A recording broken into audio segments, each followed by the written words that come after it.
ఏకత్వమవుతుంది. మనసులన్నీ ఒకటై దేవుని సేవ చేస్తారు. శ్రమలో సుఖంలో కలిసి ప్రభువు మార్గం నడుస్తారు. భక్తి వెలుగుల దీపాలై జీవితం మారుస్తారు. ఎడమ పంచే పుణ్యబాట అందరం సాగుతారు. మన శ్రీహరి భగవానికి జై, సూర్యనారాయణకి జై, లక్ష్మీ నారాయణకి జై, బద్రీ నారాయణకి జై, మన పొలమ విష్ణుకి జై. జై సరి భగవానికి జై.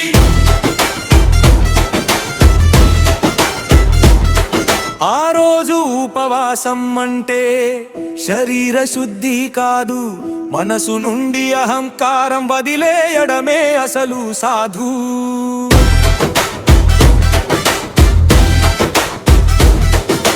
నియమం అంటే కఠినత కాదు, ఆత్మ నియంత్రణ.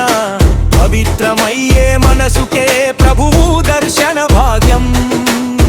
నినాదం పలికే వేళలో భయాలన్నీ పోతాయి. పూజ మొదలవగానే హృదయం వెలిగిపోతాయి.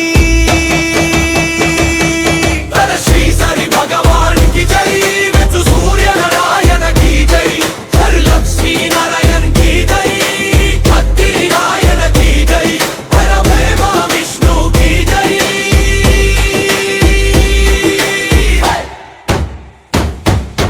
దేవుడి దయ కోసం చేసే ప్రార్థన నిశ్శబ్దం. ఆ నిశ్శబ్దంలో తాగుంది 1000 మాటల సత్యం.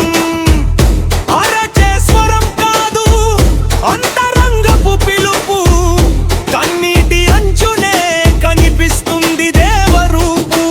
చేతులెత్తి నమస్కరిస్తే చింతలన్నీ కరుగుతాయి. నమ్మకంతో ముందడుగు వేస్తే మార్గం తెరుచుకుంటాయి.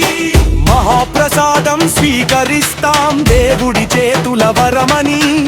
ఆకలి బాధ మర్చిపోయి భక్తిలో మునిగేస్తామని.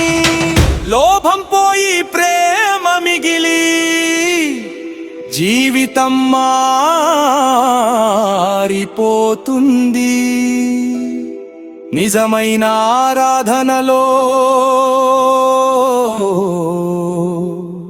మనిషి దేవుడవుతాడు.